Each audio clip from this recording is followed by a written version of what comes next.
ছাগলের দাম কত? দাম চাইলে তো অনেক কিছু আউন লাগে, আপনি লিখে 5,000। 5,000? এত বড় একটা ছাগল মাত্র 5,000 টাকা দাম? ও কম তো হইবই, চুরির মাল। এই ফালতু কথা কন কেন? চুরি করা জিনিস মানে?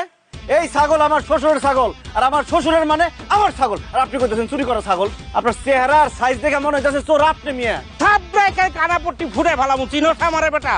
আমার ছাগল চুরি করে বাজারে নিতে আসো বেচার লাইগা, আবার আমারই করছো রে? ওরে গাইটার বাচ্চা গাইটা, তোর কত বড় সাহস, তুই আমার থাপড়াবি? এইবার তোর কান পট্টি আমি গরম করে ফেলামু। তোরে কইলাম যে এটা আমার শ্বশুরের ছাগল, তারপর তুই আমার চোর বলস? ও বুঝছি, কোরবানির হাটে তো বিভিন্ন রকম ধান্দাবাজ থাকে, তুই তাহলে সেই ধান্দাবাজ, তাই না? আমার কাছে ধান্দাবাজি করে এই ছাগলটা নিয়ে যাবি, সেই কাজ হইব না। তার আগে তোর একদম মাইরা ফেলাম এখান থেকে সর, নাহলে একটা ফুটবলের মতো লাফ করে উড়াই দেব। লাথি মারবো? আমার পাও কি শ্বশুর বাড়ি থুয়েছি নাকি? আমিও লাথি মারতে পারবো। আমার ছাগল স্যার, এই হাত স্যার করতেছি হাত। স্যার। ও